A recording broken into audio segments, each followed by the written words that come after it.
afternoon theatre. We present Noel Johnson and Nicolette Bernard in The Gioconda Smile by Aldous Huxley, adapted for radio by Cynthia Pugh. The Gioconda Smile.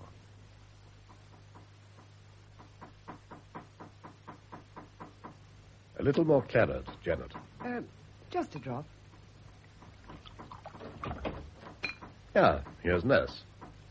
Well, did she eat her chicken? Just a few mouthfuls, that's all. It's one of our bad days, I'm afraid. And the noise these workmen are making in the house doesn't help your wife. My dear Nurse Braddock, dry rot in houses as in people must be eradicated at the source.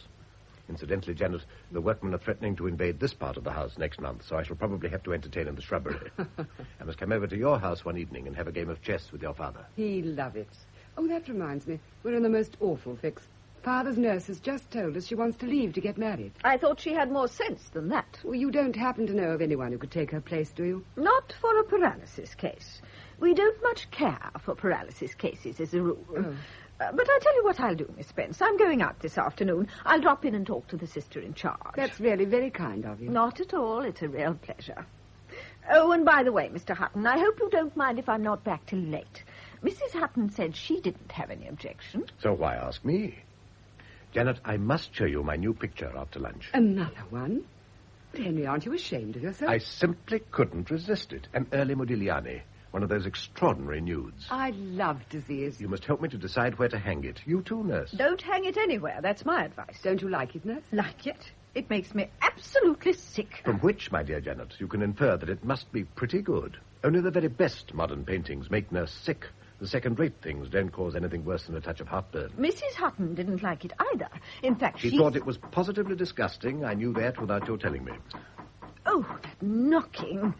If you'll excuse me, Miss Spence, I'll go and take some dessert up to the poor invalid. Of course. You're not going to give her those red currants, are you? Why not? Well, remember what Dr. Libbard said. Nothing with skins or pips. I believe in letting her have what she fancies. It does her more good than fussing around with diets and things. All right, have it your own way, but don't blame me if it upsets her. Only somebody would marry this one instead of yours. But that, I fear, is a lost cause. A poor thing. And yet Emily fairly dotes on the woman. So here she is, for life, poisoning every meal I eat. There are two ways of being a martyr to ill health. The first way is to suffer from it. The second is to suffer from the sufferers. I sometimes wish I could try the first way for a change. Why are you so cynical, Henry? Because I enjoy the pleasures of an easy conscience. Cynicism is simply confession without repentance. You admit your sins, and so you get rid of the unpleasant necessity of concealment and hypocrisy. But, having confessed, you neither repent nor reform. You advertise your shortcomings, and you persist in them. What nonsense you talk. Everybody knows how patient and kind you've always been. In other words, what a very adequate income I've always had. You know how devoted I am to Emily. But even I have to admit, well, she doesn't make life too easy for the people around her, or for herself, if it comes to that. Yes, she's her own worst enemy, of course. But then who isn't? I often wonder what I'd do if I were ill and lonely and felt that nobody really cared for me. I think I'd commit suicide. One doesn't commit suicide because one has a reason for killing oneself. One does it because... well, I've known lots of people whose life was obviously not worth living, and yet the idea of putting an end to it never even entered their heads. But if you knew that because of your life other people's lives weren't worth living, wouldn't that make a difference? Not a bit of it. It would probably make you hold on even tighter, just to annoy your friends. Oh. Some people kill themselves out of spite, and some refrain from killing themselves also out of spite. On the surface, the symptoms are slightly different, but at the bottom, it's always the same disease. Well, I hope that if ever I felt I was in the way, I'd have the courage to get rid of myself. It isn't a question of courage. It's just a matter of physiological reactions. If I couldn't do it myself, I'd ask someone else to do it for me. Ah, here's the coffee. Over here, please, Clara. Yes, sir. Thank you, sir. Black for you, isn't it, Janet? Well, let me do that, Henry. I'm very impatient to see the new picture. You are enthusiastic. All right, you deal with the coffee.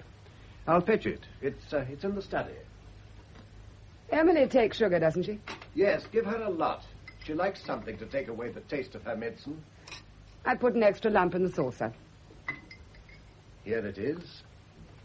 Oh, is this my cup? No, that's Emily's. It's too sweet for you. Here's yours. Oh, that picture. It's exquisite. I thought you'd like it. Oh, quite exquisite.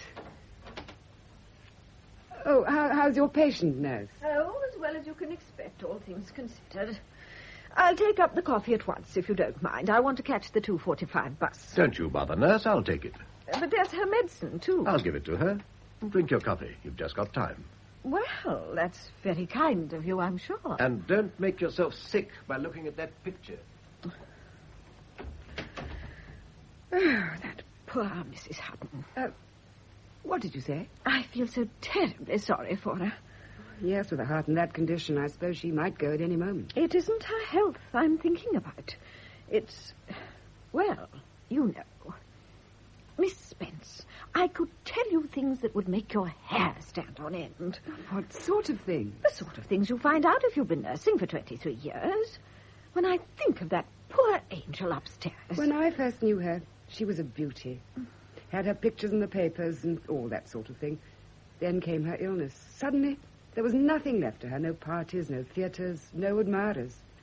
Nobody to court her and flatter her. Nobody even to listen to her. Isn't that typical of men? Sex. That's all they care about. Nothing but sex. He wouldn't do that. He's too loyal. You mean he knows which side his bread is buttered? Look at the money she's got. That's got nothing to do with it. He's a rich man himself. The richer people are, the more they value money. That's what I've always found. And in any case, when a man's rich, he can get all the women he wants. No scandal, no divorce. Money, that's all.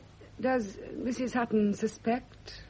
I mean, does she think there's another woman? Oh, he's clever enough to keep things dark. But I tell you, we wouldn't be surprised at anything. Mrs. Hutton and you seem to have talked things over a great deal. Now, dear, you mustn't feel jealous.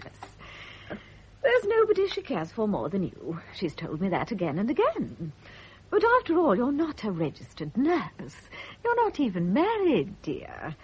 She'd feel embarrassed talking to you, whereas I'm like the doctor. You don't mind taking off your clothes for the doctor, do you? Well, that's how she feels about talking to me. And then, though I say it as shouldn't, she likes me. She feels I'm a friend. I'll tell you something. Do you remember that brooch of hers, that diamond dragonfly? Yes. Well, she's going to leave me that in her will. Oh, I'm so glad. That means she cares for you. And poor Emily has so few people to care for. And so few who care for her, Miss Spence. Well, I must fly if I'm going to catch my bus. I'll go through the garden. Oh, good gracious.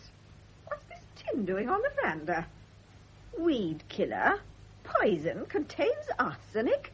Oh, imagine leaving this stuff where the dogs can get at it. I'll take it down to the shed. Goodbye, Miss Spence. Goodbye, nurse. Well, Janet, do you really like my picture? It's perfectly lovely. And to think he might still be alive and painting these things. I have no patience with these people who die young, all these Keatses and Shelleys and Schuberts. It's just idiotic. Make a note of it, Janet. You're invited to lunch on my 80th birthday. You're sure you won't be a bit bored with me by then? How do you mean? Well, Look at this figure. Perfectly flat. And yet all the modelling's there. It's the line. If the line's good enough, it implies the volume. That's you, my mysterious Gioconda. do you remember a young woman who came back from India? A very charming and beautiful young woman. Oh, that's neither here nor there. The point is that you showed her your pictures. You took the trouble to explain to her what they were all about. Ah, I begin to remember. But she never forgot. That's the difference. Do you know what you did for me, Henry?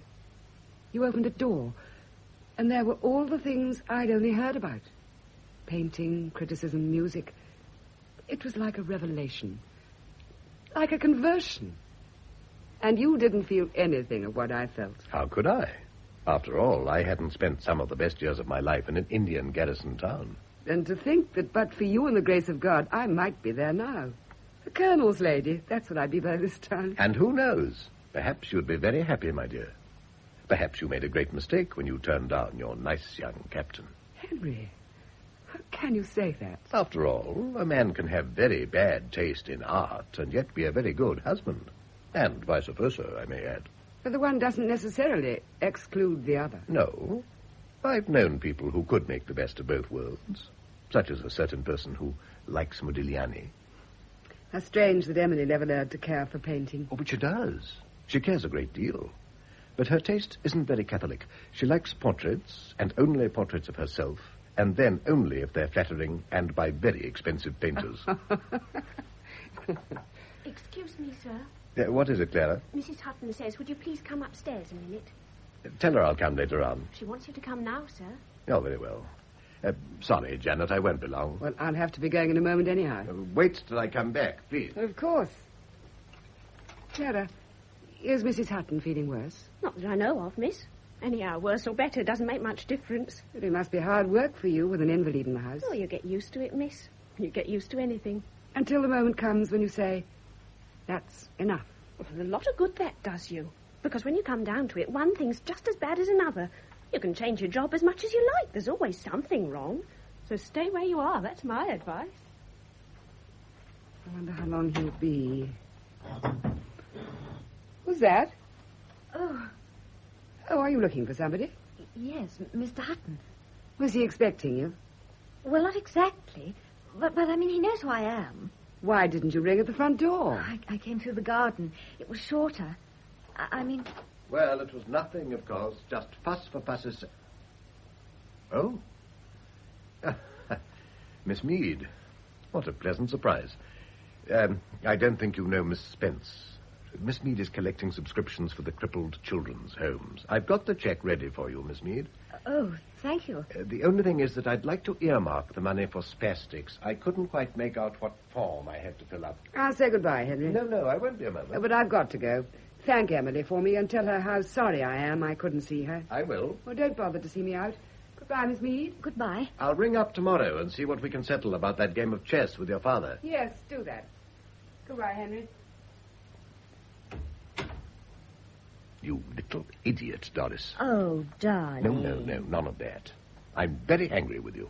You know quite well you've got no business to come here. I know, darling, but I was passing the gate and I couldn't resist it. And you see what happened. It's lucky I had those papers lying there. You were wonderful, Teddy Bear. Crippled children. Well, that's nothing to giggle about. If you got the spanking you deserve, you'd be in a convalescent home. Oh. Go and sit down before anything worse happens to you. Goodness, what's that picture? Rather nice, isn't it? The Teddy Bear. Oh, girls aren't like that. I mean, you wouldn't like it if I...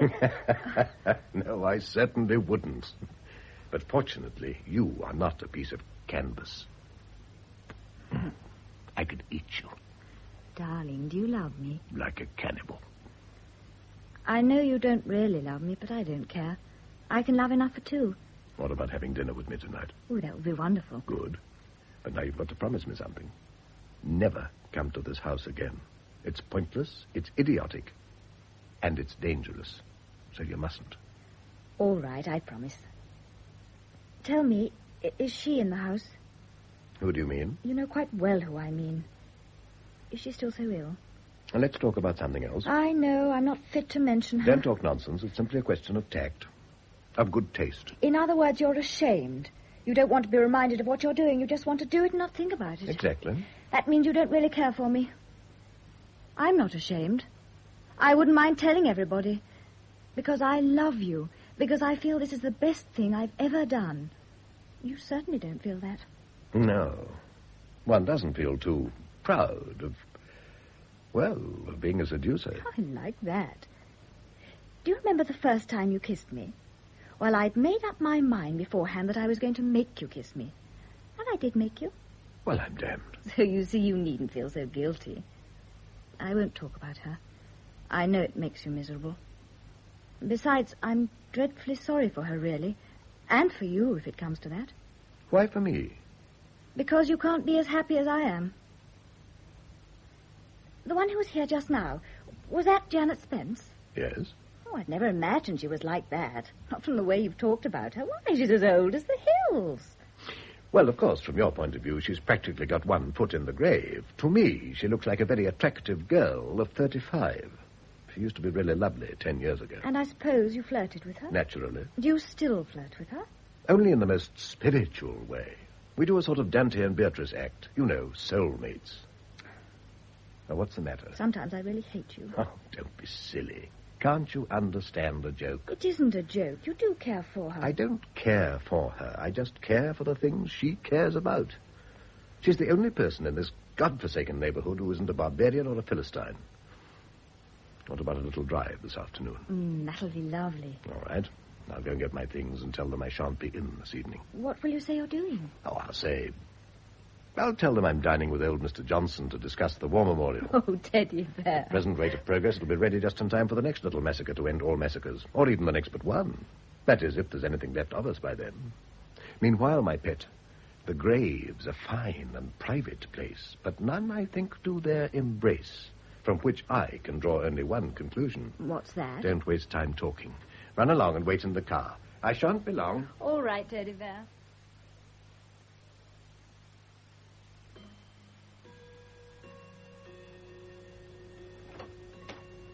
By Dr. Libbard.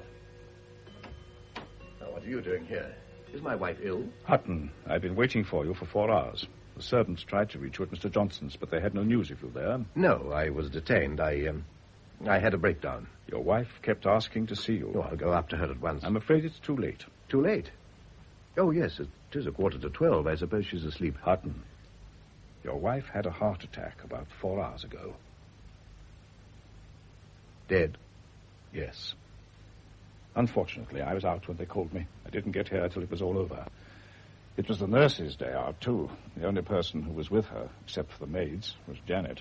They sent for Janet, did they? I think her presence must have been a great comfort to poor Emily. It's a great help to be able to hold somebody's hand, to feel you're not completely abandoned. It's strange. She hadn't been complaining of her heart these last days. It came on suddenly. There was a violent attack of nausea in the afternoon, and that was the thing that knocked out the heart. I understand from the maid she'd eaten some red currants at lunch. Do you mean to say that could have killed her? Indirectly, yes. When a heart's in the condition hers was in, you can't risk the smallest indiscretion. Oh, excuse me. I saw a light in here, and I wondered... Oh, Dr. Libbard, is anything wrong? Nothing, except that you've managed to kill your patient. What do you mean? Mrs. Hutton died of heart failure while you were out. And it was because you let her have those currants. Do you remember? Is this true, nurse? Oh, but she liked them, so... You know how strongly I've always insisted on a bland diet. I didn't think that a few currants... Well, that's enough, nurse. You went against my instructions. You were absolutely in the wrong. Admit it. I warned you at the time, but you insisted on taking them to her. You wanted to have your own way, didn't you? Admit it. Admit it. Please, Hutton. This is a professional matter. Henry. She looks so calm now. So beautiful. You feel she's come home at last. Come home and gone to sleep. I think I'll go up to her room. I know it must have come as a terrible shock to you, nurse. You were so devoted to her. Dr. Libbard says it was my fault. Her fault, Doctor? I gave certain instructions. Nurse Braddock chose to ignore them. Whether this was actually responsible for what happened tonight, I can't say. Currants are the last thing I'd have allowed Mrs. Hutton to eat. You think it was the currants? She didn't eat anything else that could have upset her like this. You better go to bed, nurse. You can't do anything for anyone.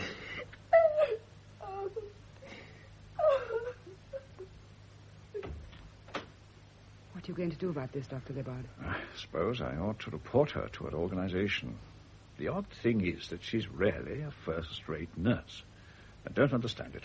I think I know why she did it. I suppose she cared too much for her patient. Thought she was doing the poor woman a favor. Yes, she really loved Emily. But that's only part of the explanation. The other part is that she wanted to spite Henry. Why? She didn't like him, that's all. Just because he belongs to the male sex, I suppose. Some of them get like that. Henry was always very keen on Emily sticking to her diet. That was enough to make Nurse Braddock ridicule the whole thing. With the result that she kills the person she's most attached to.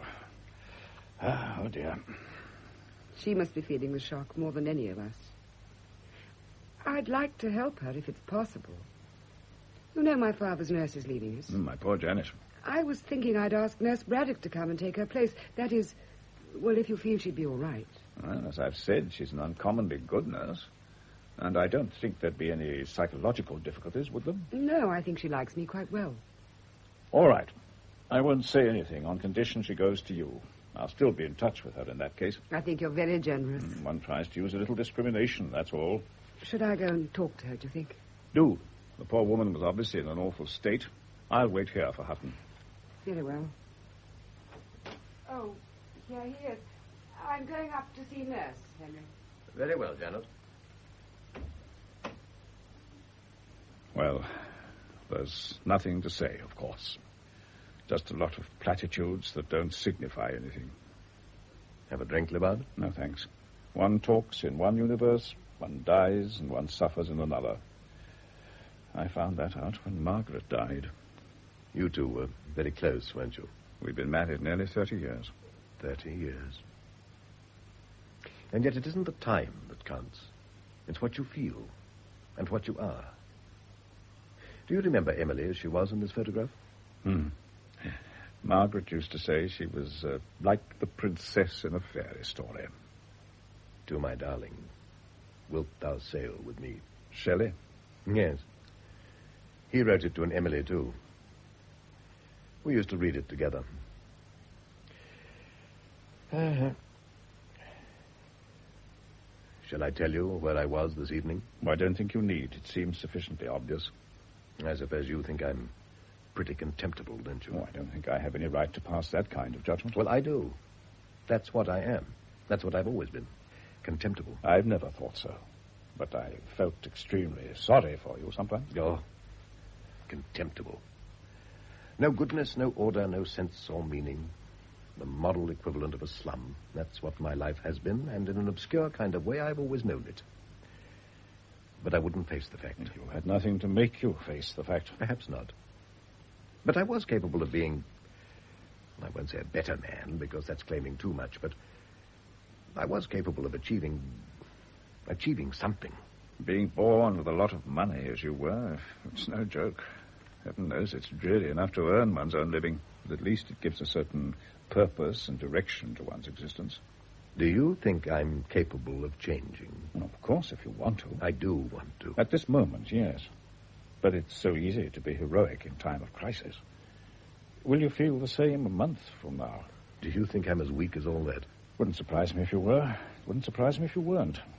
At my age, I've stopped being surprised at anything. What are you doing? I've got to write a note. Excuse me a moment. The moon's almost full, I see. What I hated most when I worked in London was never seeing the sky. Only a lot of smoke with whiskey advertisements. That's what makes modern man so idiotically bumptious. He lives in a horrible little homemade universe and thinks he's conquered the God-made one. He's industrialized himself to the point where he's in danger of exhausting all his natural resources. Oh, well, I must go. I've got a heavy day in front of me tomorrow. Drop this note in the letterbox as you go by, will you? I'll try not to forget. No, don't. It's important. Miss Doris Mead. Can't believe that anyone called Doris can be as important as all that. Very important. To say goodbye to. Oh, I see. Well, then I certainly shan't forget. You're quite right. One doesn't know what one will be thinking and feeling a month from now, so let's do the irrevocable today, and then one can't change one's mind tomorrow. You're growing wise in your old age. Oh, well, Janet, what news? She's very grateful to you, Dr. Libard. And you'll have a new nurse, I hope. As soon as Henry will let her go. The sooner the better, as far as I'm concerned. Well, goodbye, Janet. Goodbye. Goodbye, Libard. And thank you for all you've done for me. Goodbye. I'll look in again tomorrow.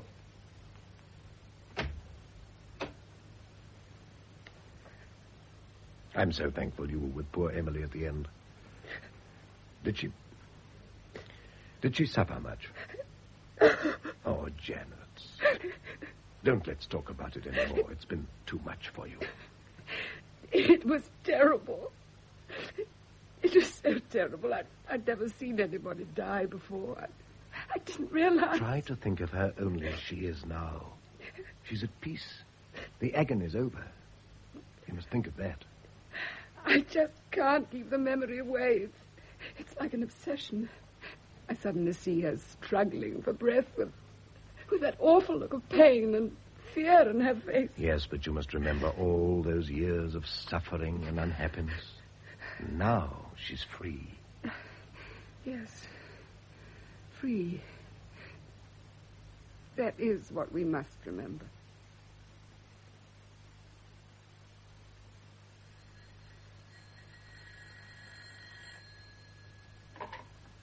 Hello? Oh, my London number. Thank you, operator.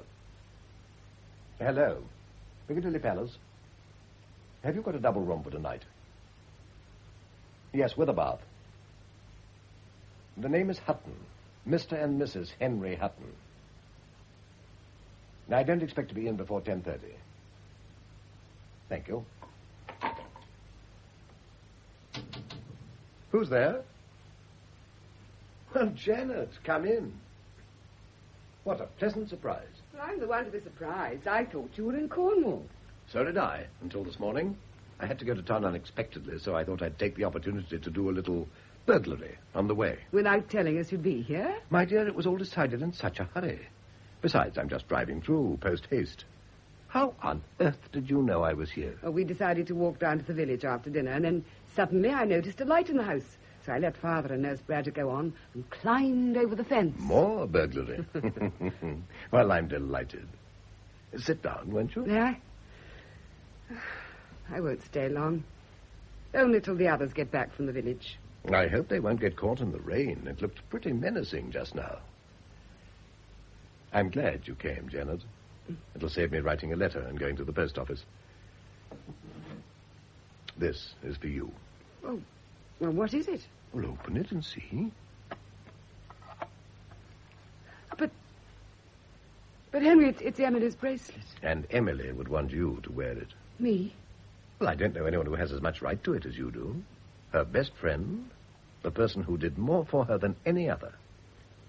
Let me put it on for you. There. Henry, I couldn't. I don't deserve it. But Janet, she loved you. She'd want you to have something that would always remind you of her. And you were very fond of her, weren't you? No, Henry, I can't. Take it off, please. Oh, Janet, I should be offended if you won't take it.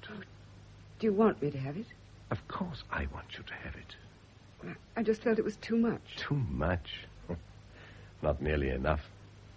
Oh, it's really very beautiful. Do you mind if I finish packing up these papers while we talk? Of course not. Did you hear that? Look, it's as black as pitch outside. How much longer are you going to be away, Henry? Well, I really can't say. I suppose you'll be back in 2 or 3 weeks. Thereabouts. Perhaps a little longer. Various things have turned up recently. I may have to be in town for a bit. What about your father and the nurse? They're going to get awfully wet, aren't they? Oh, they'll take shelter somewhere. I love thunderstorms, don't you? Frankly, I don't. I once saw a man killed by lightning just a few feet away from me. Look at the trees. Writhing, struggling. As if they were trying to get free, but they can't. They're tied down. The wind blows through them, and all it can do is to torture them. Tear them to pieces. Destroy them. Here's the rain. What a release. Release? It's like somebody who's had to keep everything locked up inside herself, and then suddenly she can let go. You must know what that's like, Henry. Know what's like? Having to hide the thing that's most important to you, being forced to live a lie. Against your will, against all your feelings. It's getting too close for my liking. You can't be happy if you're living a lie. Can't you? I don't know. But how could you be under those conditions? And after all, well, everyone's got a right to happiness. A right? Now, why should it be a right? I don't claim anything by right. I just take what happens to come my way and thank my lucky stars. Poor Henry. You haven't had much happiness in your life, have you? Golly, how I hate this. You're quite right. I'm far from happy at this moment. You can make a joke of it, but I know what you've been through, Henry. The isolation, the spiritual loneliness. I've known what that can be. There's nobody to understand or sympathize. Nobody you can talk to about your most precious thoughts and feelings. Yes, your poor father. It must have been pretty difficult sometimes. Yes. So, you see, I realize what you've had to go through. Emily was so sweet and kind, and with that touching, childlike quality. But she was no companion for a man like you. She could never share in your tastes and interests. Oh, it's right overhead. It's wonderful. It's like passion. Now, Janet, you've been reading too many novels. Passion. Oh, but you know what I mean. Loving so much or hating so much that at last it breaks out in spite of yourself, like lightning, like a thunderbolt, like the wind and the rain. Woe to the man who hasn't got an umbrella. Henry, we're free now. We needn't pretend any longer. Pretend? What? I tried to hide it, but you must always have known, Henry. Just as I always knew about you. About me? Yes, of course. I knew what you felt. And I knew you'd never admit it out of a sense of honor and duty. And now there's no need for acting. It's been so long, Henry. And I cared so much. But, Janet, listen to me. It's impossible. But, Henry, you've forgotten. We can do what we want now. There's nothing to prevent it anymore. We don't have to think of anyone but ourselves. Janet, there's something you don't understand. I'm sorry, Henry. Oh, my dear, don't let's say anything more about it. You're overwrought. It's the thunder. I ought to have known how you'd feel about it. It's still too recent, too painful. Poor Emily. Emily? That face. I thought I'd put it out of my mind. So frightened, so horribly frightened. And I talked about us. No wonder it upset you. The storm seems to be moving away. It isn't raining quite so hard. Do you think we ought to take the car and see if we can rescue your father? Henry, this won't make any difference later on, will it? In what way? Well, when the pain is worn off, when we can think of ourselves again. Yeah, oh, I see what you mean. Listen, Janet, I think I ought to tell you. While I was away in Cornwall... What happened while you were in Cornwall? Well, to cut a long story short, I got married. You got married? It's someone you don't know. As a matter of fact, I've only known her for a few months. I'm sure you'll like her when you meet her. Of course, she is rather young, only about 22, as a matter of fact. Quite a baby. 22? So, you see, she has plenty of time to learn, and she'll adapt herself soon enough. Young people seem to be so sensible nowadays, so much on the spot, very different from what we were at their age. Well, what are you laughing at? Oh, nothing in particular. We're still friends, aren't we? Of course we are. Better than ever. And how we shall chuckle over this and we can look back on it. The little joke you played on me and the little joke I played on you. The joke? Why, of course. Oh, you didn't think I was serious, did you? No. No, naturally I didn't. And when shall I have the pleasure of meeting your sweet little... Oh, by the way, what's her name? Doris. Oh, your sweet little Doris. When are you going to inaugurate her? Oh, what's that? Janet, are you there? Oh, it's Father. Father, are you soaked? Wheel him in, nurse. Good evening, General. Good evening, Hutton. Well, this is like campaigning in the monsoon. You're right, sir. Sorry to load ourselves on you. Libbard came by while we were sheltering and insisted on our coming here. Pushed me half the way in this hearse. Well, why didn't he come in? Went back for his car. Oh, here he is. Oh, do please excuse this intrusion, Hutton. Oh, don't mention it. As a matter of fact, we were just coming out to look for the General. Lot of fuss. Don't call that a storm, do you? Well, the same. You've got rather wet, General. I suggest you get yourself rubbed down with a dry towel. Would you mind, Hutton? Of course not. Nurse, you know where the towels are kept. Take whatever you need. Thank you, I will. Oh, where the devil are you taking me? I don't want to. I'm not in. Have a drink, Libbard. Thank you. Guess what Henry has brought back from Cornwall, Dr. Libbard? Well, what does one bring back from Cornwall? I seem to remember paperweights made of malachite. Oh, no, serpentine. Isn't that the stuff? It isn't a paperweight. It's alive. Alive? Thank you. Well, one used to be able to get the most wonderful parrots at Falmouth. Brought back by those sailors. And what a vocabulary. Is it one of those? It's a mammal. Can it? Well, isn't it? A mammal? Oh, well, let's say a dog, a pony, a badger. Oh, I give it up. A Siamese cat. A wife. I'd better go and see to Father. Well, I suppose I ought to congratulate you, Hutton.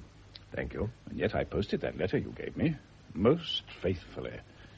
It wasn't quite as irrevocable as you thought. No. It wasn't. Do you remember in the Gospels all those people possessed by devils? Nobody believes in that sort of thing nowadays, and yet isn't it the most plausible explanation of some of the things we do? Well, that's one way of disclaiming responsibility. But there's also such a thing as free will. Yes, there's such a thing as free will, and you can use your will to get rid of your will, and you can use your will to invite the devils to take possession. And the devils make you do things that are idiotic and suicidal, in spite of which you go on. In spite of which, and also because of which. After all, idiocy is a way of getting out of oneself. So suicide. Not that I'd care to blow my brains out, but social suicide. There's something very fascinating about the idea of being ostracized, being cut off from the group you've always belonged to. That's why you married? To be ostracized. There were also other reasons, too. Child? That's one of the reasons. That's the best news you've ever given me. We'll make a human being of you even yet. Better not mention this to Janet, not yet a while. Oh, of course not. Though she'll find out soon enough, of course. Not as soon as all that. Doris and I are going abroad in a couple of days. I'd meant to do it without letting anyone know, but then this happened, and, well, I felt I had to tell Janet about our marriage. Otherwise, I'd have kept it quiet for a few months. It would have made things easier. However, everything doubtless is for the best, and the best of all possible worlds. Excuse me. Hello? Oh, it's you. Father's in need of a drink. Do you mind if I get him one? No, help yourself, Janet. You'll find glasses in the cupboard. Thank you. No, stay where you are. I'll come and fetch you in the car. Yeah, that was my wife. She went to see some friends, and now the roads are like rivers. Can I take you along, Libbard? No, thanks. I've got my car outside. Take this to Father, will you, nurse? Thank you, Suspense. I'll be back in a few minutes, Janet. Then I'll run you over to your house. Thank you, Henry. And meanwhile, I'll have a chance of meeting your little daughter. Doris. Of course. I shan't be long. Well, I must be off, too. I'll be looking in to see your father one day early next week. All right. Good night. Good night. How's Father, nurse? He's tired. He's going to have a nap. I'm glad. It's good for him to sleep. It's not my place to say anything, but if you ask me, I think it's disgusting getting married 6 weeks after that poor angel breathed her last. 6 weeks. Shameful, that's what it is. Oh, don't take it too seriously. A girl young enough to be his daughter. It makes me absolutely sick to think of it. He told me he'd known her several months. Oh. That means that even while Emily was alive... Didn't I tell you so? You wouldn't believe me. But you see? Pigs. That's what men are. Every one of them. I don't know how they dare. I'd be so nervous of being caught. You would, yes. But men have no shame. No decent feelings. All the same, it must have come as a great relief to him. You mean when she died? Well, he wanted to marry the girl. How do we know he didn't have to marry her? You mean she was... I'd be ready to bet on it. He gets her in trouble, and then he has to get her out again. And if Emily hadn't died just when she did... Well, luckily for them, she did die just at the right moment. Just at the right moment. Miss Spence, you don't suppose... Suppose what? Why wouldn't he let me take the medicine up to her? He'd never done that before. He knew you were in a hurry. I thought it was very nice of him. He never did anything nice for me. No, Miss Spence. He took that medicine up to her because he'd got some reason for it. You're not suggesting that... Well, that he put something into it. Oh, that's too absurd. That tin of weed killer. What tin? Don't you remember? Standing there in the veranda. It was printed on the label. Poison. Contains arsenic. What are you talking about? Arsenic. Arsenic brings on vomiting. So that was why he made all the fuss about the red currants. Just to give himself an alibi. You're mad. It's absolutely ridiculous. You thought it was ridiculous when I told you he was carrying on with a girl. Well, who was right, you or me? And another thing. Why did it happen on the day I was out? What difference did that make? Why, if I'd been there, I'd never been able to get away with it. I'd have recognized the symptoms immediately. So what does he do? Chooses a day when he knows I won't be back till late. Till it's all over, in fact. And when he gets home, he turns on me and says I killed her with the red currants. But after all, Dr. Libbard thought it was the currants. Yes, and why? Because the other one keeps harping on it, and so I have to take the blame. Well, I'm not going to put up with it any longer. And it's not merely a question of my own interests. It's a matter of principle. I want to see justice done. I want to have the whole world know the truth. You talk as though you knew it yourself. Well, I do. I'm as certain about it now as I would be if they'd already had the autopsy. The autopsy? Yes, the autopsy. Do you mean to talk to Dr. Libbard? Dr. Libbard? No, of course not. He wouldn't want to admit he'd made a mistake, would he? He tried to talk me out of it. No, I've got my contacts. I know who to go to. And suppose they did find something in the body. They'll ask who put it there. And when they ask that, they'll find there's only one possible answer. Only one answer? Come along in, darling. Yes. And here it is. Janet, my dear, this is Doris. As a matter of fact, you've seen her before. Do you remember? Oh, the crippled children. That was a good joke, wasn't it? Oh, yes. This is Nurse Braddock, General Spence's nurse. How do you do, Mrs. Hutton? I'll get the cases done. Do you mind if I call you Doris? You know, it seems ridiculous for me to be calling you Mrs. Hutton. I love it. And you must call me Janet. Yes, Miss Spence. I mean Janet. My dear, what a lovely brooch. Don't I recognize it? Yes, it belonged to Mrs. Hutton. I mean, you know. Of course. Emily's diamond dragonfly. Do you see, Nurse? I'd noticed it already. I remember how much you admired it. Nurse Braddock used to be a great friend of poor Emily's before she came to help me with my father. She was really more of a friend than a nurse. It isn't friendship that gets you diamond brooches. But it gets you diamond bracelets, all right. Look, Doris, see what your husband has just given me. He gave you that? This afternoon. Wasn't that sweet of him? Aren't you a little jealous, Doris? Of course not. You're a real flatterer, aren't you? Tell me, Doris, are you very, very happy? Yes, I think so. Well, you only think so. Oh, no, I don't mean that. Yes, where are you? Excuse me, Miss Spence. I'm coming, General. I'm sorry. Let's talk about something else if it upsets you. Oh, but I am happy, really and truly. It's just, well, you know, I'm not very clever, and Henry seems to know everything. I'd like to have some lessons or something, you know, about art and things. You sweet child. Then I'd know the difference between things. I mean, some pictures look funny, but they aren't meant to be. You have to know which is which, don't you? It's advisable. You heard this, Janet? About Hutton getting married again? Yes, Father, I knew. More sensible fellow than I thought. And here is Mrs. Hutton. Oh. Isn't she enchanting? Doris, dear, my father, General Spence. How do you do? Take that ridiculous hat off. That's better. She is the image of your mother when we were engaged. Same hair, same eyes. But I'd say the nose was a tiny bit more obtrusive. Turn your head. Yes, definitely. Do you remember, Janet, that photograph of her in the riding habit? Yes, I do. That's the thing she was wearing when I saw her first. Dark green, and she was riding a grey gelding. Don't you ever ride in anything but a habit, my dear. No breeches. No. Women are the right shape for breeches. Whereas in a riding habit, well, a man could still have illusions. And what's life without illusions? Nasty, brutish, and short. And women's legs are shorter than life. Ah, Hutton, do you hear that? No breeches.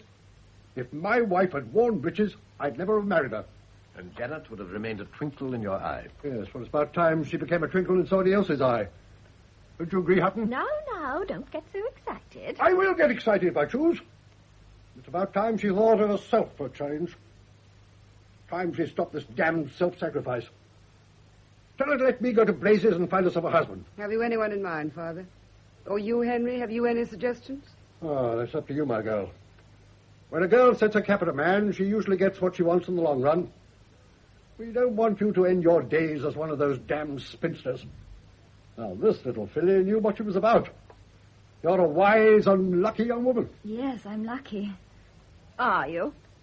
What exactly do you mean by that, nurse? I'm going to get in touch with the authorities. I've something to say of interest to the coroner.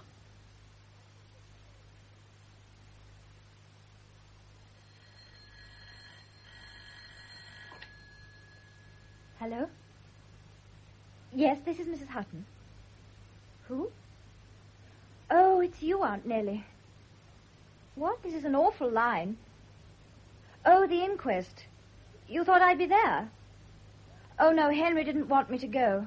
Besides, I've still got a bit of a cold.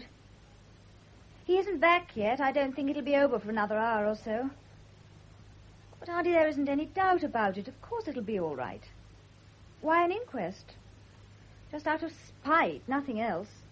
They're angry because we didn't wait a year. And then they're all 100 years old, so they simply hate me. No, she's all right.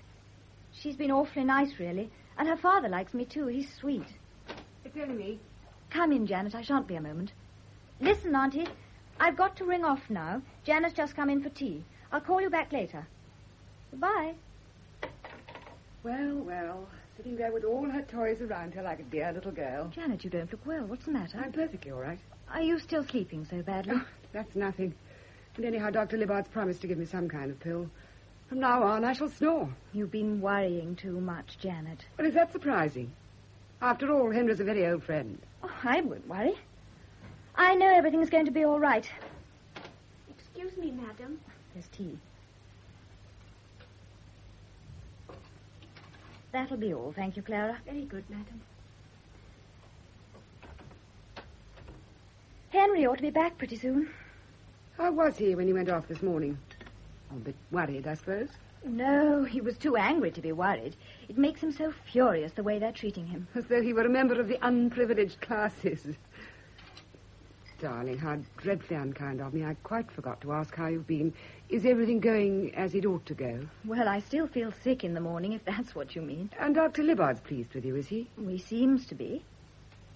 It must be a very strange and wonderful thing. You mean to be going to have a baby? Yes. Oh, I suppose it'll be all right when the baby's actually there. But now I think I'd rather have the measles again. At least it doesn't last so long. Yes, Clara? Nurse Braddock would like to speak to you, madam. Ask her to come in. What can she want? Can't think. Good afternoon, nurse. Good afternoon, Mrs. Hutton. I hope you won't mind my bursting in like this. I realize quite well what you must be thinking of me. But in view of what's happened, I feel I was fully justified in doing my duty. What do you mean, in view of what's happened? I've just left Dr. Libbard. He'd come straight from the inquest. The man from the Home Office gave his evidence. They found arsenic in the body. But that's a poison. It's got hardly any taste. That's why so many murderers use it. I think you better go, nurse. Why does everyone turn on me? I was only trying to help. I thought I ought to warn this poor child of the danger she was running. Please go. Dr. Libbard asked me to give you this, Miss Spence. It's your sleeping pills. Thank you. Well, don't say I didn't warn you. What will they do now, Janet? Well, dear, the coroner's jury will have to decide how the poison came to be, where it was, and then, if somebody's suspected, there'd have to be a trial. Janet, do you think... could they do something to him? To Henry? But Henry hasn't done anything. No, but suppose he had. Doris, you mustn't say those things. But just suppose. Then they could do something, couldn't they? Well, you know what happens to people who kill someone. Oh, it's too awful. Oh, darling, don't cry. It'll be all right. No, please. Here, take this, dear. I don't want anything. It's what Dr. Libbard's given me for sleeping. One tablet, just enough to calm your nerves a little, that's all. Thank you, Janet. You've been an angel. You'll feel quieter in a moment, dear. Janet, isn't there anything he can do? Well, he's doing it. He's answering their questions. He's explaining why it couldn't be him. But if he can't explain, couldn't he go somewhere and hide? I suppose he could if he went far enough.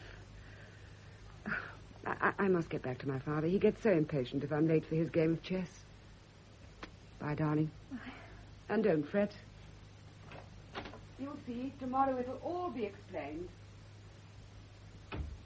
Oh, dear. Where could we go, I wonder? What's the number? Here it is. Hello? I want Roman Way 23. Good afternoon. I want to ask about booking seats on a plane. Yes, I'll hold on. Oh, hello. If I wanted to book 2 seats on a plane, could I do it at the last moment? Where to? Oh, Italy. Yes, Rome, that's right. And you think there might be a chance of getting seats even if I made up my mind by tonight? What time does it leave? Thank you, I'm much obliged. Hello, darling. Are you feeling all right? Yes? I've just heard what happened. It's too terrible, isn't it? It's terrible because it's impossible.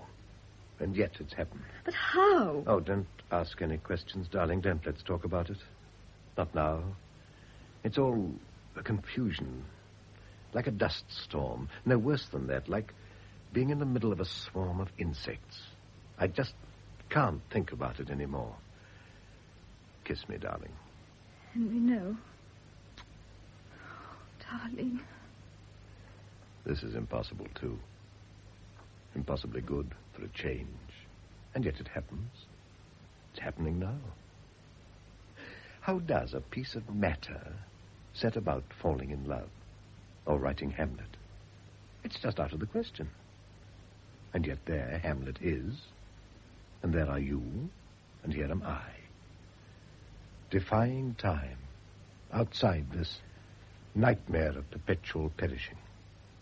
Beyond evil, beyond good. Darling, I never knew you loved me as much as that. As much as what? As much as this? Or as this? Or as this? Why did you do it, Henry? Why did you do it? Why did I do it? You all seem to take it for granted that I murdered my wife. First, as the coroner, did I put anything into Emily's medicine? Then old Johnson cuts me dead in the street outside the court, and now you. You. I suppose you imagined I was so insanely in love that I'd do anything to get you. Anything. It's about time women realize that men don't go insane about them. All one asks for is a little amusement and a chance to forget oneself. Please, Henry, don't. I don't know why the devil I ever married you. Why any man in his right mind ever married any woman, for that matter. I've had enough. Henry? He's gone. He's left me. Oh, I can't go on. I can't. Janet's sleeping pills. I'll take the lot.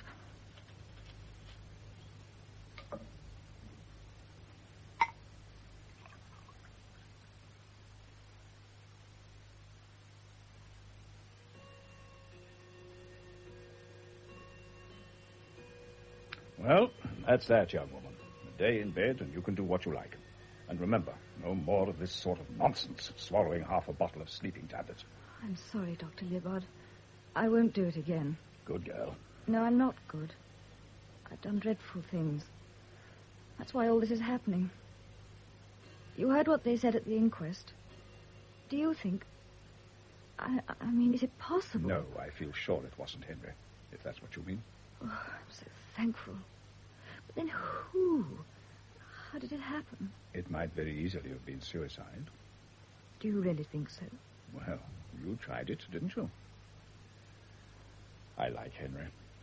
But I confess I'm glad I'm not married to him. Well, that isn't fair, Dr. Libbard. It was my fault, not Henry's. After all, why should he love me if he doesn't want to? It's my business to love him. Tell me how I can help him. Well, first of all, you've got to believe in him, in spite of everything. And then whatever happens, you've got to be strong and calm. And finally, remember you're going to have a baby. That'll probably be about the best thing that ever happened to Henry. So for goodness sake, don't let's make a mess of it. Here he is now, remember. Is it all right if I come in now, Libbard? I've been waiting for hours. Is she all right? Flourishing. Hello, darling. Hello. I'm so thankful you got here in time, Libbard. If it's any comfort to you, I don't draw the obvious conclusions from the medical evidence. Good night, Henry. Thank you. Good night. I'm sorry, darling. Oh, I'm the one who's sorry. I was just trying to spite you, trying to get my own back. I began it, I'm afraid. But I ought to have known better. At 22. This is something where it doesn't make any difference how old you are. It's just a question of, well, being a girl. Oh, no, I hate that word. It's all wrong. Why can't women call themselves women? Why do they have to pretend they're like all those faces in the movies? You know, always looking at men out of the corner of their eyes. I'd do it myself, of course. Why, I don't know. But of course it isn't any different. I love you just as much in that way. Only now there's something else. Do you know what I mean? Yes, I know what you mean. And to think I tried to kill myself. And everything's so beautiful, so mysterious. Darling, let's call him Patrick. Well, I'm not an Irishman, but I don't have any objection to Patrick. And if it's a girl? Well, what about Belinda? No. There I draw the line. All right, then, we'll call her something else. Oh, it's going to be so wonderful. They'll go to school, and they'll grow up, and they'll marry, and then they'll be grandchildren. Meanwhile, there'll have been 2 or 3 more world wars and half a dozen slumps and revolutions, but fortunately, private life will still go on. Henry, we've forgotten. We're just shutting our eyes and pretending. Listen. Just before you came back from the court, I rang up the airport. They say that with luck, you can get seats at the last moment. I'm well enough. I could get up now if I had to. Who put this idiotic idea into your head? You don't think it's a good plan? Excellent, if you want to get me tried for murder. Can't you see? It'll be simply asking them to arrest me. I hadn't thought of that. Of course not, because you still believe I did it. But I don't. Then why do you suggest that I should run away? Oh, I thought it would be safer. In case you couldn't make them believe. Oh, I've been a fool again. I've made you angry. It's only because I love you so much, because I was so terribly anxious. I said something very stupid this afternoon. I said I didn't know why I'd married you. Well, perhaps I didn't know then. But I do now. Why? Because I love my love with an L, because she's so logical, so lamentable at the same time, and so lachrymose, not to mention so light, so lithe, so lovely, and so ludicrous. Oh, darling. Come in. It's Miss Spence, sir. She says she doesn't want to disturb you, but she forgot something when she was here this afternoon. Is it all right, darling? Yes. Ask her to come in, Clara. Very good, sir. What did she forget? Her sleeping pills. Oh. Well, in a certain sense, I'm glad she left them. Aren't you? Hello, Janet. Darling, I've just heard from Clara. Oh, it's 2. I'm quite all right, Janet, really. Is that true, Henry? Libbard got here almost immediately. There's no harm done. Thank God. I feel so guilty. If I'd been less absent-minded... Of course, it was a pretty dangerous operation, but it's turned out to be entirely successful. Hasn't it, darling? Yes. Oh. Well, I'd better take what's left of my property and go. 2's company, 3's none. Goodbye, Doris. I know you'll be glad to get rid of me. No, I won't, Janet. You little fibber. Can I have a word with you, Henry? Certainly. I think I want to tell you. I met the vicar just now, and then Colonel Brabazon joined us. They said the most terrible things about you. Well, I suppose it's only to be expected. I told them they had no right even to think that way, much less to talk. After all, it could have been an accident. It could have been suicide. Well, it certainly wasn't what they think. Poor Emily. She was always saying she was tired of life. I keep wondering if she hadn't heard something about... Yes, it's quite possible. Perhaps that was what drove her to it. Heavens, what one can do to people. Yes, what one can do to people. Well, good night, Henry. Good night, Janet. Good night. Come in, Doctor. Come in. I thought I'd just drop in to see how things are going. Father seems quite well. He's just gone out for his walk. And you? Not much of a credit to your physician, I'm afraid. If I don't sleep tonight, I shall go mad. You've still got some of those pills I gave you, haven't you? They don't seem to work anymore. I get the most awful dreams and wake up again. Couldn't you give me something that would really make me sleep?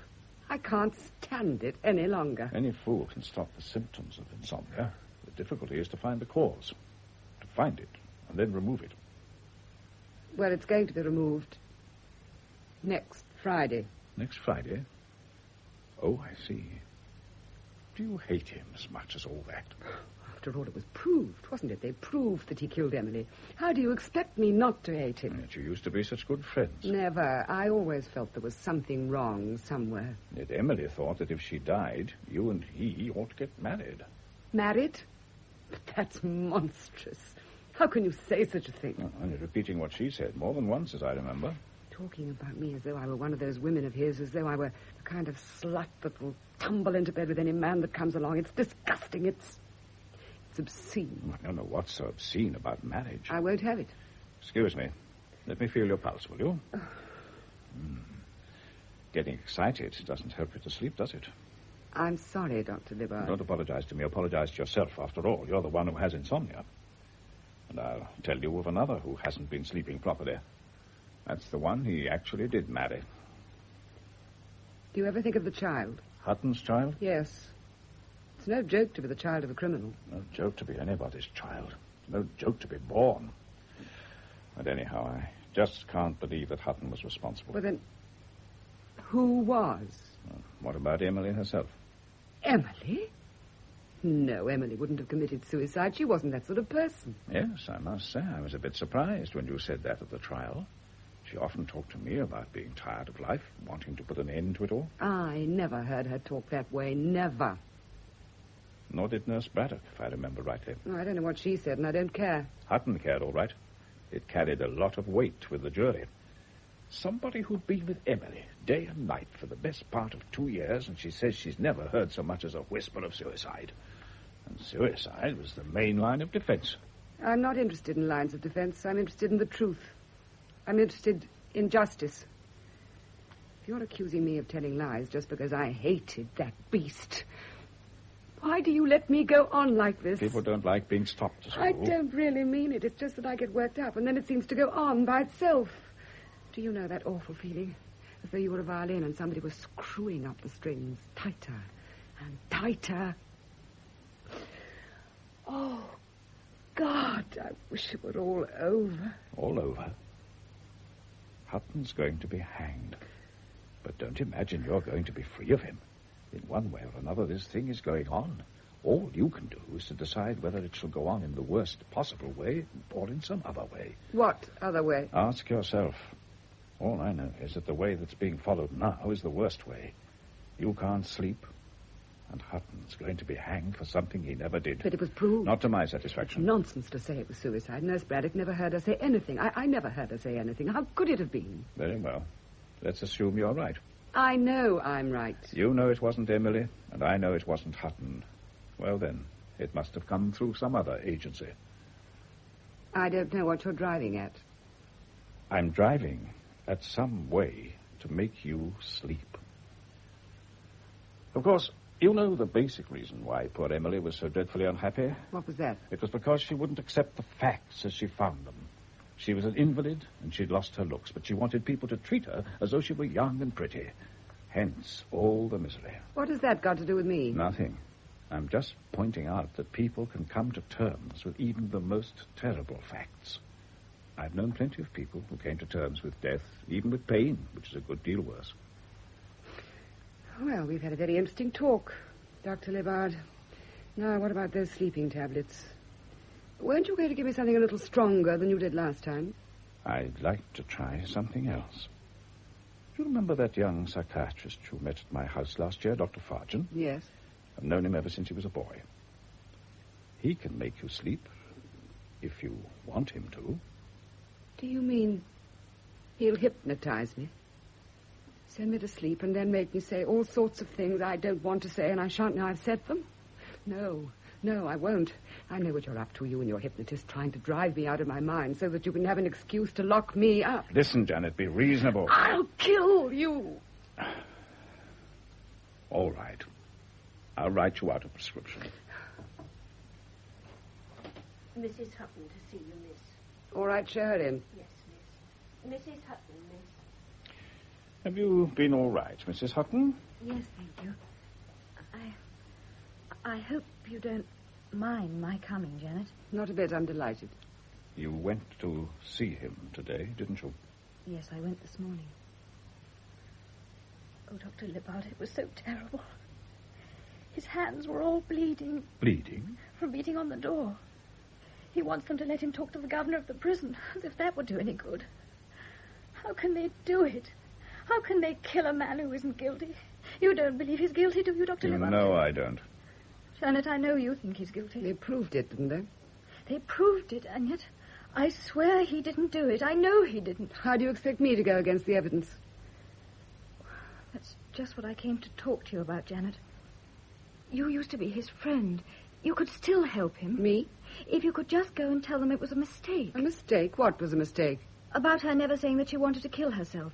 If you told them you hadn't really meant it. I did mean it. I never heard her talk that way, never. But if other people heard her, then it means that it's true. So it wouldn't be a lie. You could go and tell them that. After all, she did talk about it sometimes. They'd believe you, Janet. They'd do something. They might put it off, even now. Oh, Janet, please. Please. Don't kiss me. Pawing and slobbering like dogs, like monkeys, and then calling it love. Now he sends you to come and whine for mercy. Janet. That's it. Stand up for her. You'd like to do a little pawing and slobbering yourself, wouldn't you? And meanwhile, I'm to go and say I told a lie so that you can go on with your filthy love-making. Janet, how can you? You couldn't wait. You never even gave yourself a chance to find out what real love was like. Pawing and slobbering, that's all you cared about. So that you can mother the child of a criminal, the child of a man who's been hanged, because that's what he's going to be. Hanged. Hanged by the neck until he's dead. And now go. Go. Go. Get out.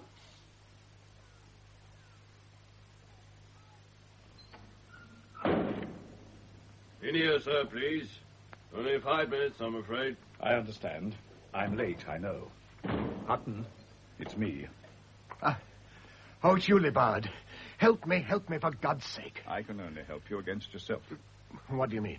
I can prevent you from torturing yourself, that's all. But, Libbard, it's only 2 days now. Less than 2 days, only a little more than 40 hours. 40 hours! Well, that's time enough to be reconciled. Time enough to come to terms with the facts.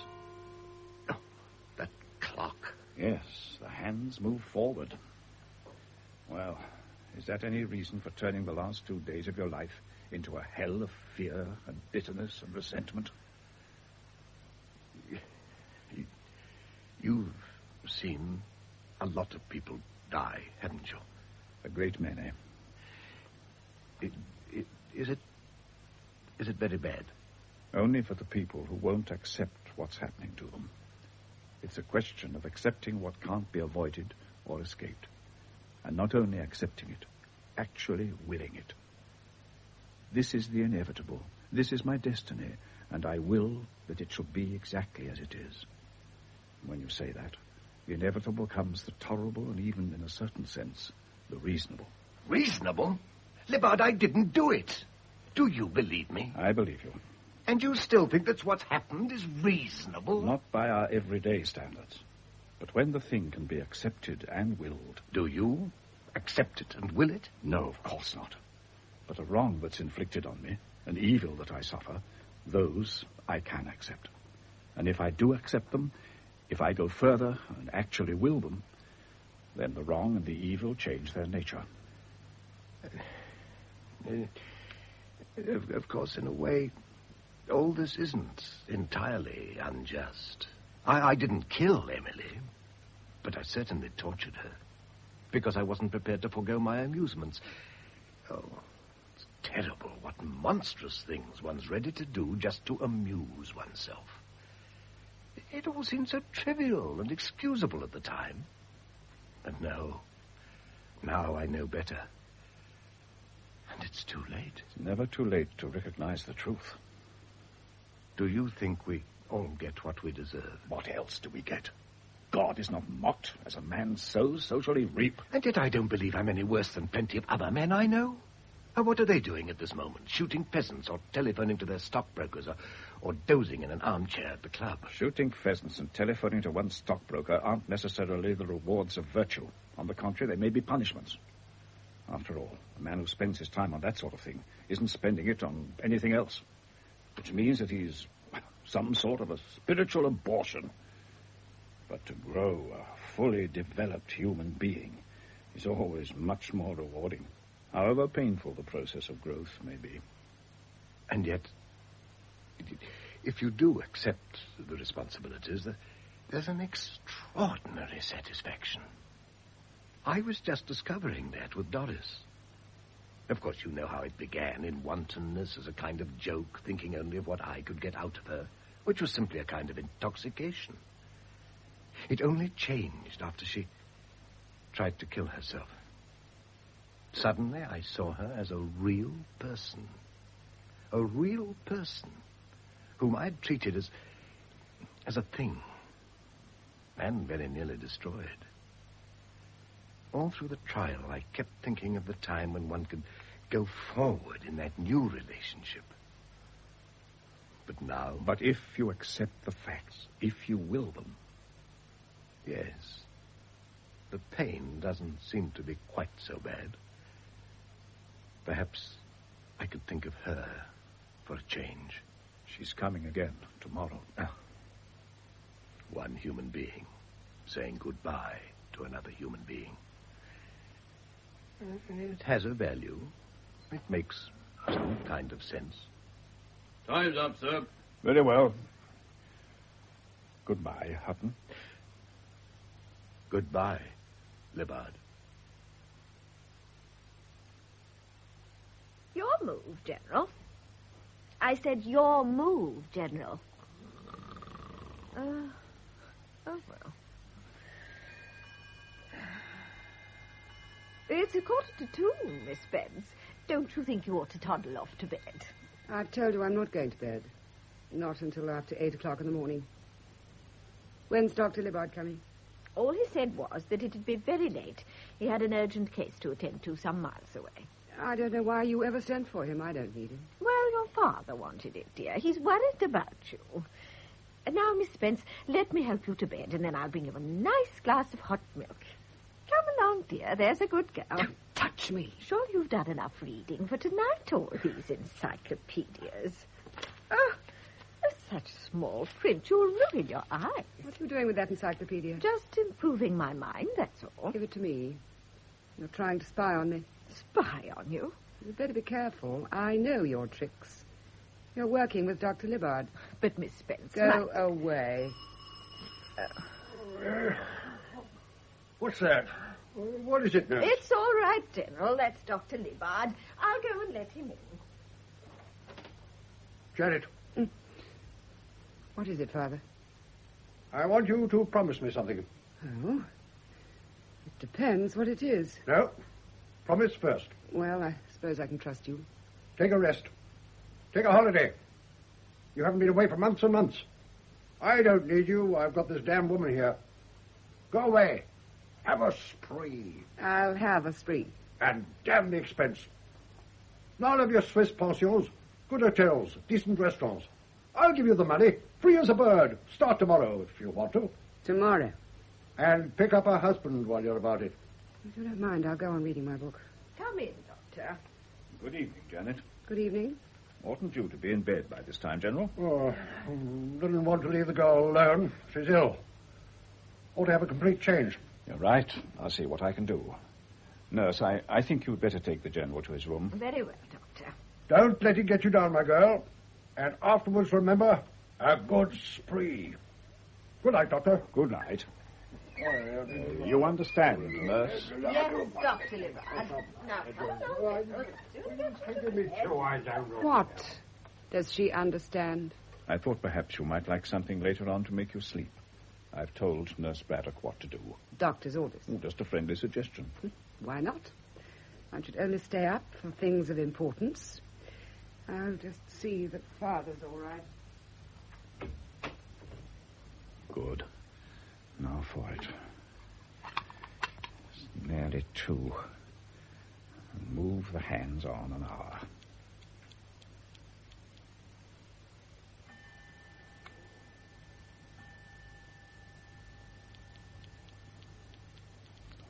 Yes. 2 minutes to 3. And now my watch, in case I forget. Yes, that's it. Yes. Well, we'll see. here. I hoped you'd be gone. I don't know what you ever came for. Well, it's a pretty unpleasant occasion. I thought perhaps... 5 hours more. Do people ever die of fear? I suppose it could happen. Of course, the heart would have to be in pretty bad shape. These idiotic encyclopedias, they never tell one the things one really wants to know. Such as? When a man's hanged, how long does it take before he's dead? Well, it depends. If you just put a noose around his neck and let him strangle under his own weight, he mightn't die for 5 or 10 minutes. 5 or 10 minutes? Nowadays, of course, they don't do it like that. They let the man drop 8 or 10 feet before the rope tightens. The shock breaks his neck. Do you think he deserves to die so easily? I don't think he deserves to die at all. I know why you said that, just to get me angry. It's part of your little scheme. What scheme? Trying to make me lose my head, then I'll say things I don't mean to say. But this time, I'm not going to oblige. You could talk about him as much as you like. I shan't say anything. And I shan't go to sleep until I feel safe. Nearly 3:05. It would still be possible to do it. To do what? To have the execution postponed. Why should it be postponed? If some entirely new fact were to turn up. Are you trying to get me to do what Doris wanted? I tell you, Emily didn't threaten to kill herself. She did, but I don't think she carried out the threat. No, of course not. She was killed. But not by Hutton. They proved it. The jury thought that they proved it. But do you? Think it over, Janet. Think it over. Mythical bird. Mythical bird. What's your trouble? Mythical bird. 7 letters, begins with P. Begins with a P? What about Phoenix? Phoenix. Phoenix. That's it? Incidentally, it rose from the dead, if that's of any interest to you. I came across something in this book. Something extraordinary. Do you mind if I read it out to you? No. Go ahead. The difference between a good man and a bad man does not lie in this, that the one wills that which is good and the other does not, but solely in this, that the one concurs with the living, inspiring spirit of God within him, and the other resists it, and can be chargeable with evil only because he resists it. That's a bit too deep for me.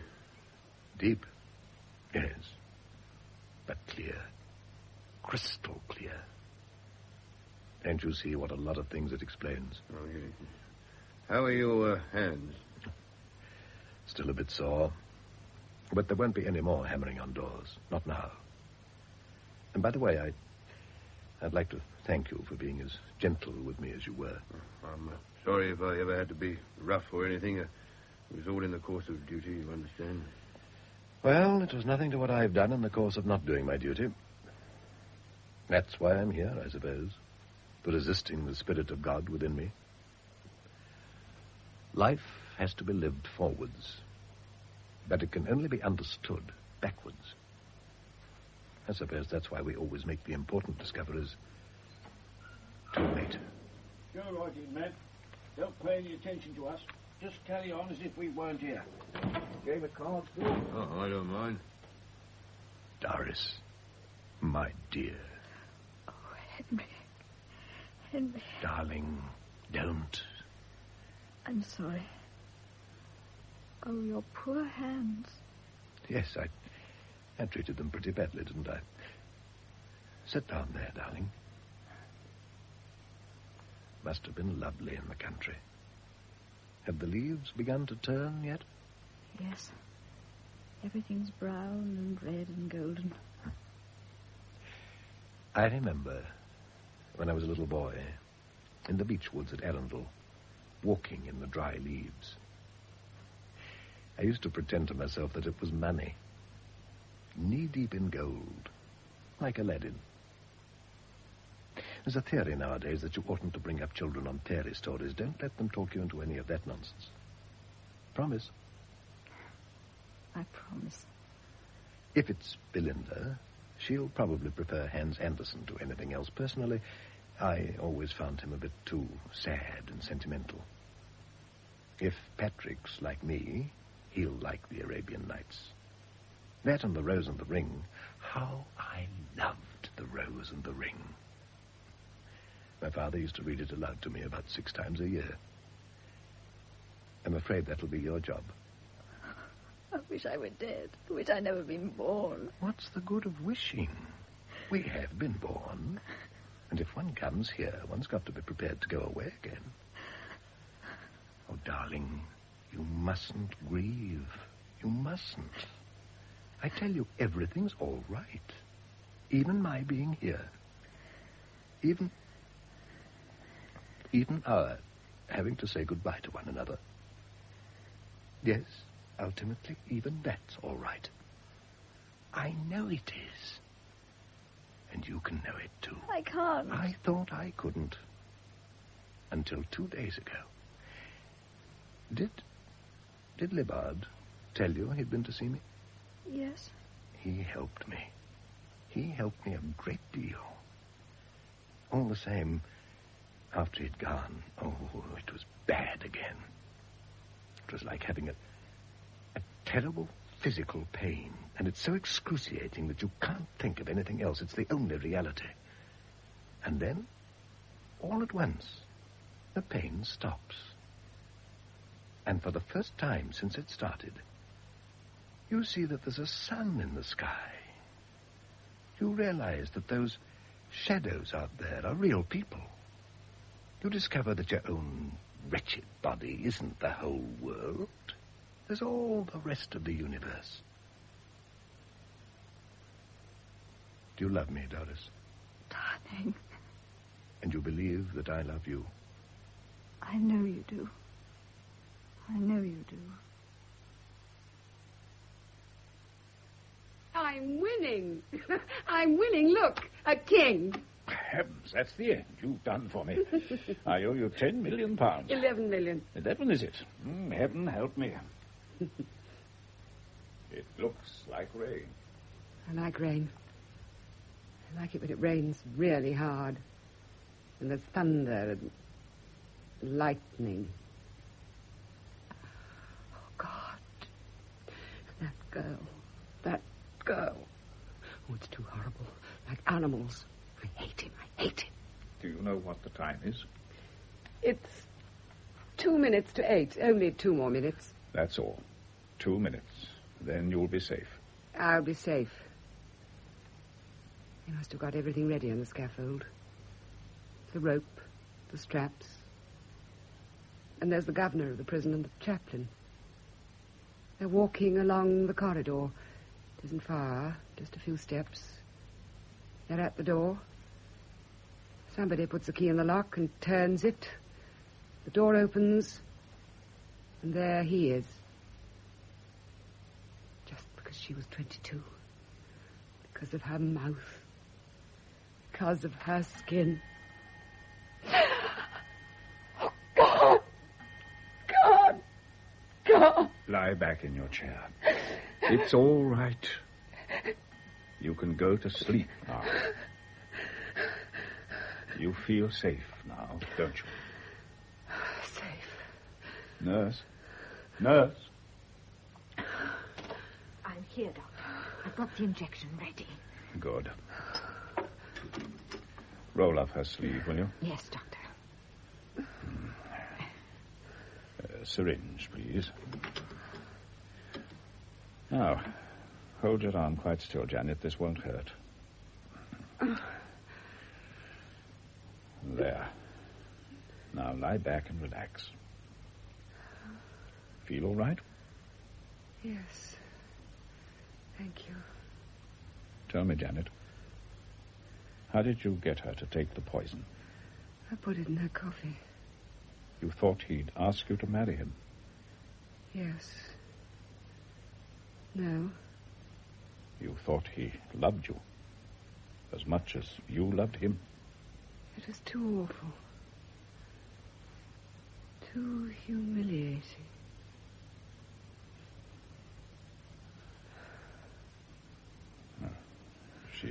She's off.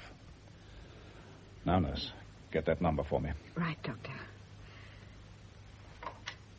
May I have that call for Dr. Libbard, please? The Whitehall one. Yes, I'll hold on. Oh, by the way, what is the right time? The exact time? I must put my watch back. 7:05, Doctor. Oh, thank you. You're through now, Doctor. Thank you. Hello? I want to speak to the Home Secretary. Yes, it's Dr. James Libbard speaking. He's expecting me to call him before 7:30. Yes, that's right. Connected with the Hutton case. Extremely urgent. Thank you. I'll wait.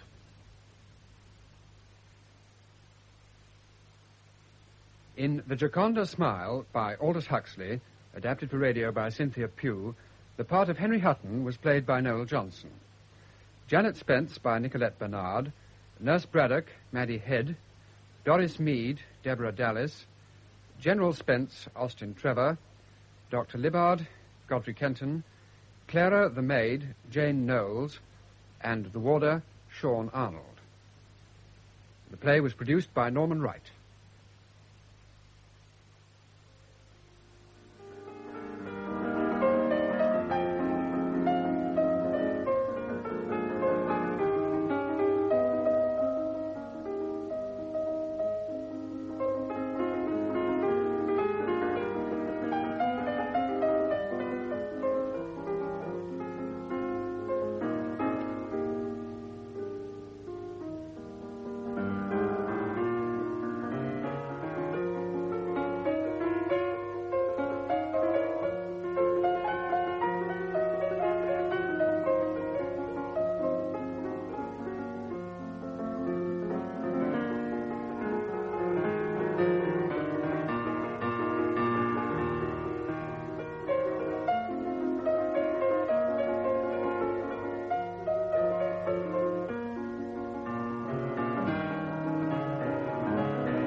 Aspiration, one of Mendelssohn's songs without words, played by Clive Lithgow.